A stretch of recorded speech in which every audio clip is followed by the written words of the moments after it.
I'm a proud sister to an amazing brother. Unfortunately, he was born into a race that has since been criminalized. In 2016, he was kidnapped and imprisoned in a concentration camp. This is what the Chinese government is doing to its people right now. And today, I hope you'll join me in saying his name, Ekpar Asat. I was born into a loving Uyghur family in Xinjiang. My brother and I were best friends. I used to dress him up in my clothes for fun. We would fight, then play next day again as besties. We stayed up late talking about our hopes and dreams. We envisioned a bright future, believing that if we worked hard, we could achieve the impossible. In college, our path began to diverge. I moved to North America to attend law school. He became a tech entrepreneur and founded a social media company for Uyghur people. Besides entrepreneurship, he also engaged in philanthropy. He set aside half his earnings every month to help kids with disabilities and make sure they got special education. In 2016, he was invited to attend the U.S. State Department's International Visitors Leadership Program. I was so thrilled to see my handsome brother in D.C. But I was feeling a little uneasy about the news I had seen coming out of China. Crackdown on lawyers, increasingly restrictive policies. I didn't want to say it directly, so as we strolled through Georgetown, I just asked, "Are you going to keep working in China, or would you consider moving to here?" "Look," he said, "I'm here in D.C., representing China on the world stage as a Uyghur. China wants us to innovate, to be creative. China is making a lot of progress, including in Xinjiang." It was a short trip, but I didn't mind, because Ekpar would be returning in a few months with my parents for my law school graduation. Afterwards, we had planned a family road trip down the Pacific coast. But that road trip never happened. My parents called to say they couldn't come to my graduation. I asked why, but they were vague. Then I called my brother, and he was nowhere to be found. I sensed something really terrible had happened, but I didn't know what it was. I still recall watching my classmates celebrate graduation with their families while I held back tears.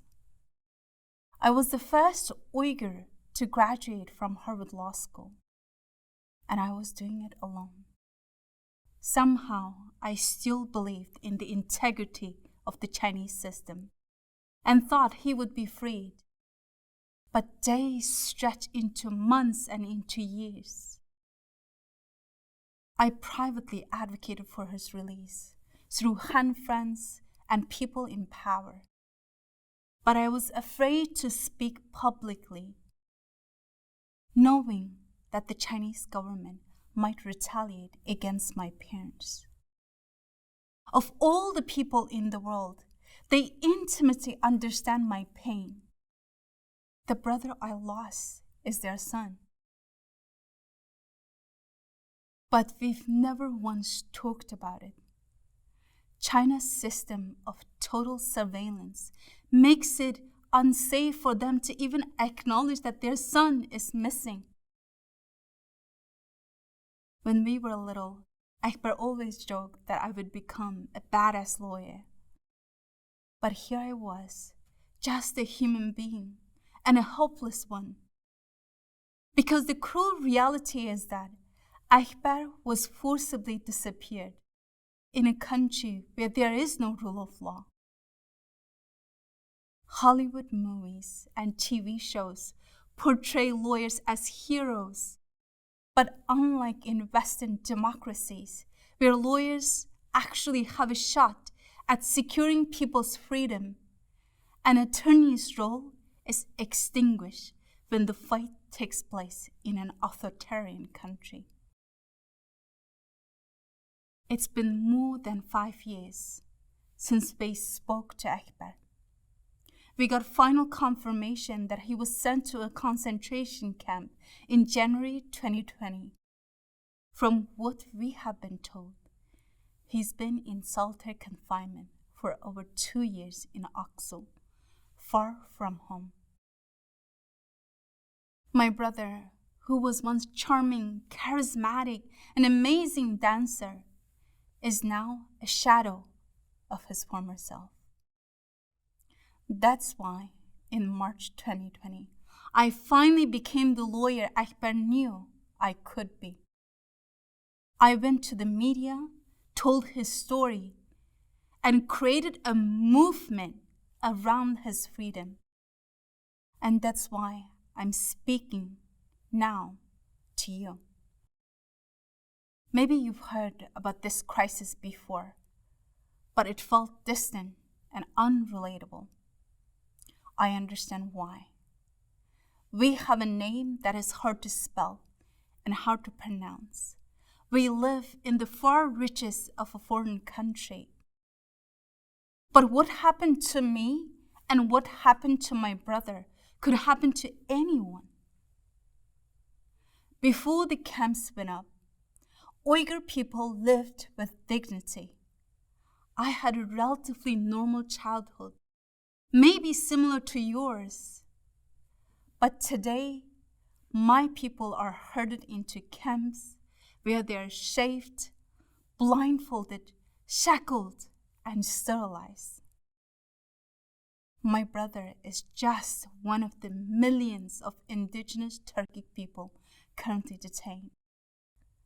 This is the face of the new China. Holocaust survivors and Jewish leaders have urged the world to take action on the forced labor, abuse, and erasure of the Uyghur women, men, and children. Just last year, American authorities seized a 13-ton shipment of Uyghur prisoners here, which evoked chilling images of Auschwitz. The similarities are inescapable. And while I'm thankful that more people are now speaking up, it's not enough. Corporations conveniently ignore the forced labor of Uyghurs because they profit from it. Volkswagen and Hugo Boss, two companies infamous for their use of Jewish slave labor, continue to benefit from genocide with their factories and supply chains in Xinjiang. At a summit where we ought to hold the UN accountable for fulfilling its mission to achieve global peace, I ask, will the UN save even a single Uyghur peace builder? An alumnus of the same program which produced UN Secretary General Antonio Guterres. My brother, Ekpar Asat. And I challenge you and the whole world as gravely, as humbly, and as desperately as I can. What did you mean when you vowed never again?